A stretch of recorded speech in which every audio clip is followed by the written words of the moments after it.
All right, Chris Packwood's fitness program. Gonna break down some workouts, periodization, some application, and most important, faith integration. Let's get started. All right, health and movement assessment. My client, age 35, female, 5'2", 170 pounds, BMI at a 31.1. Really high on the overweight scale, borderline. However, the questionnaire, PAR-Q, showed no signs of hypertension, cardiovascular disease, diabetes, or anything like that. No pills, no nothing, so no limitations. So cleared it up, ready to go, ready to work, so she can get after it. So functional movement assessment was the next judge to see where she's at, and I'm not going to break down all of them, but she scored poorly. Nothing out of 3, everything 1s and 2s. Big issues is mobility. As you can imagine, with overweight, a lot of things are gonna be out of whack, out of balance. The FMS is is a good indicator, I guess. The number 14. The research and the literature is explaining that anything below that 14, you run the risk of injury, your lack of athletic performance, and yeah. So basically, we want to shoot for that number or above. So the FMS is reliable, it's valid, and injury prediction and performance prediction. But what I really like about it is the trainability. So you can set up a workout to get to that number, set like a goal to get to that number. So you can keep retesting that number to kind of establish where you want to go. So I built the workout kind of around that kind of idea. The so in the conclusions that I got from that, and from that number, and from the PAR-Q and all that, is she needs to lose weight, plain and simple. It's that is the biggest hindrance to all of her athletic um, endeavors right now. So I mean, flexibility, mobility, cardio, endurance, all those are going to be involved, but it's all going to be underneath this umbrella of weight loss. So I'll break it down more in this next slide with periodization. Like I said, she's the typical adult gold client. She's not looking to be LeBron James. She's looking to lose body fat, build lean mass, stay healthy.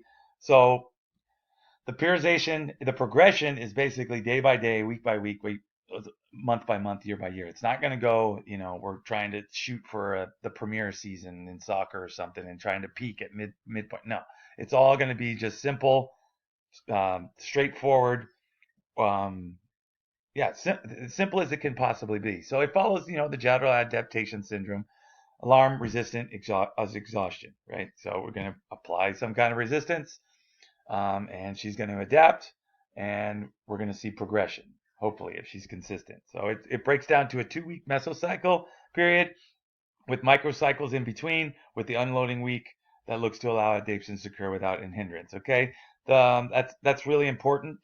Okay, the next slide, kind of, I got the chart from our I think it was from one of the lectures.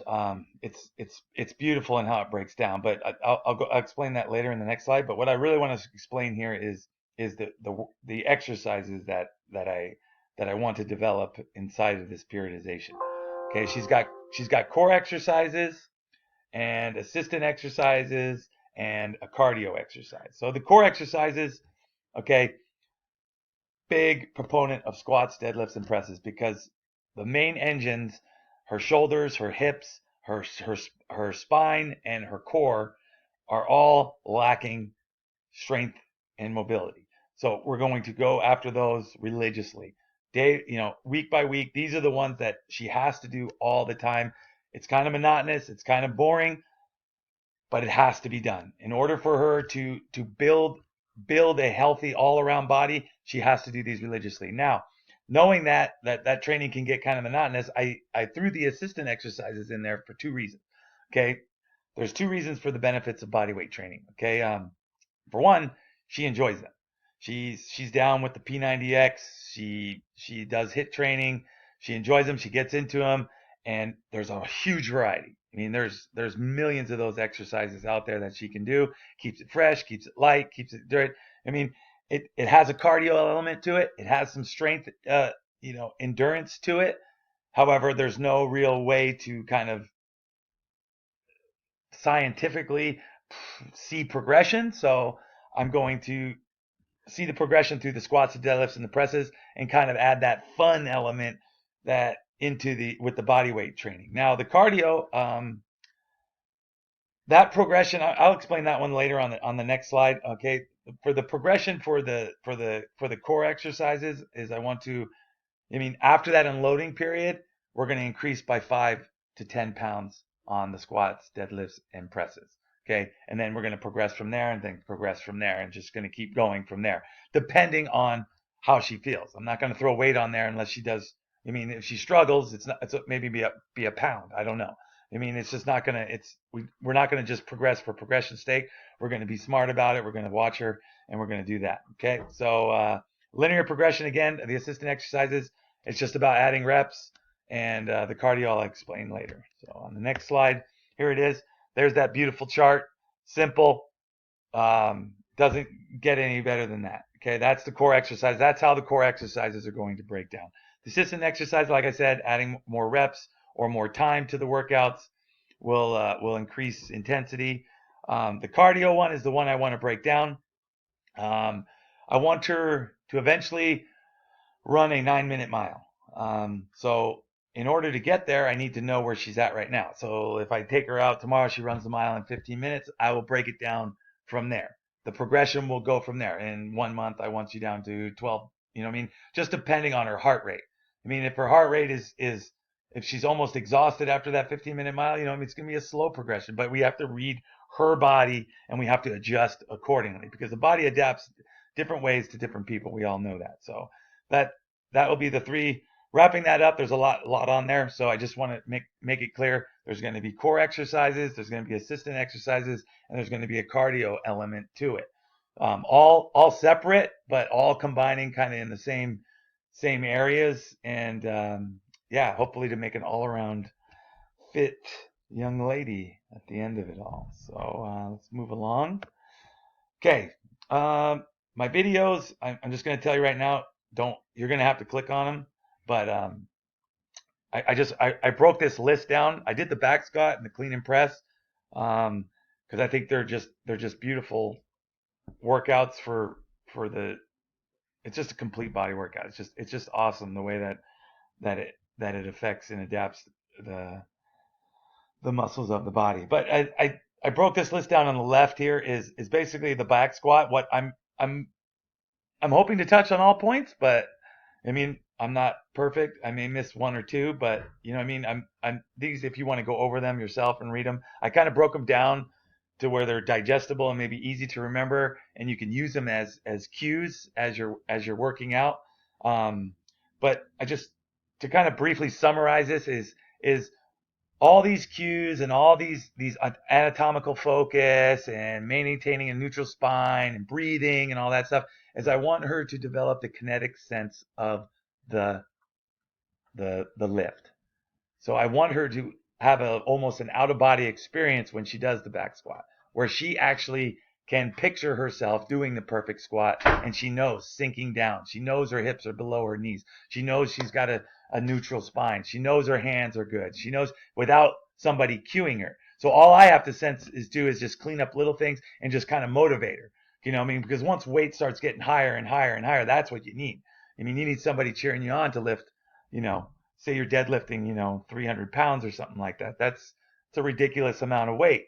Okay. Everything needs to be, you need to lock everything in. Okay. So if you've got a spotter looking at you and you got yourself looking in, if we're all doing everything together and working at it, it's going to be safer for everybody.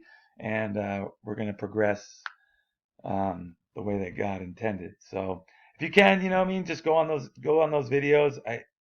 I'm pretty sure I hit on all those. There I am. There. So yeah. So basically the application of this whole thing, and it's kind of a whole, like the faith integration and the application is is an all-in-one kind of encompassing thing for me.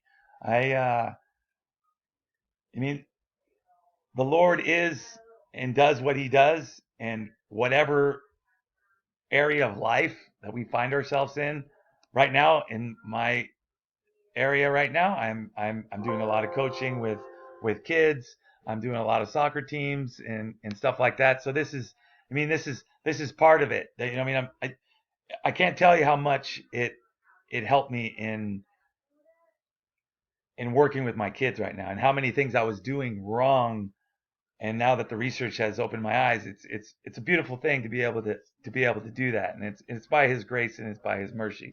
So I guess going forward is, I just want to be able to balance it out, and I kind of, I put that faith and fitness, the holy fit method. You know what I mean? Like, it's mind, body, and spirit.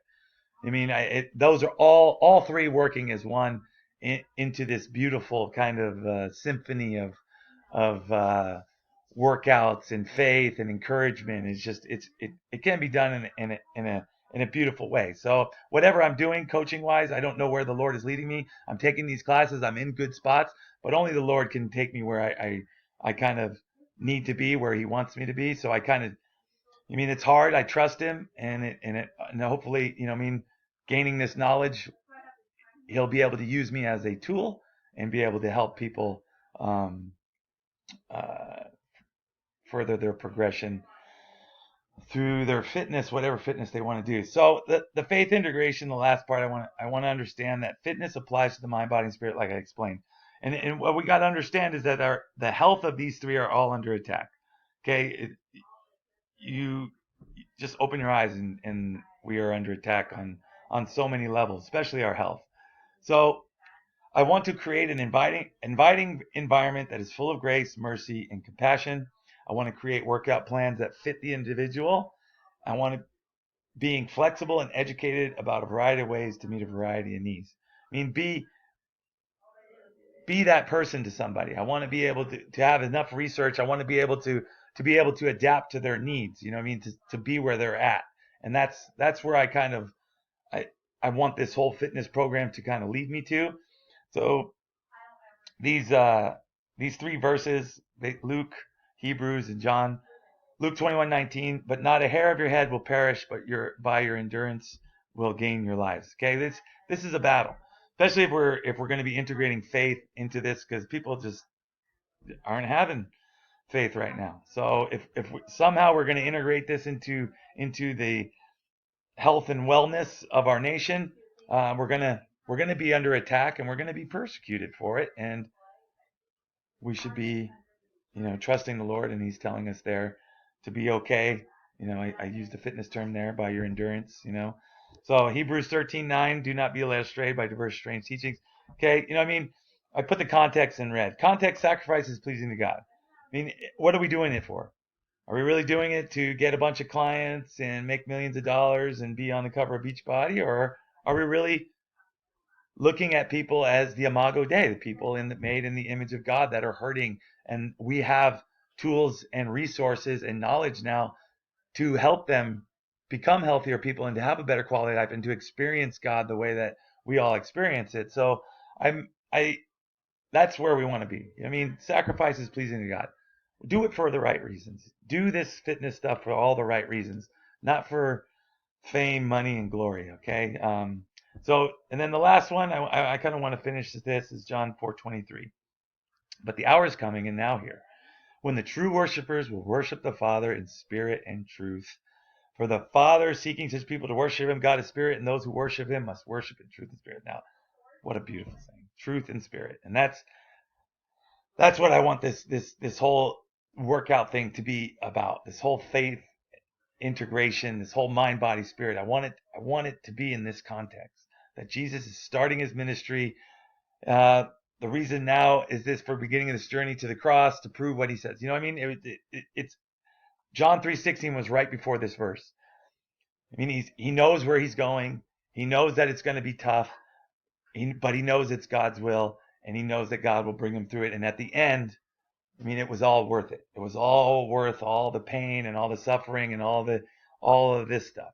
And that's the spirit, and that's the truth, and that's what I want you guys to be left with after this workout. So Thank you.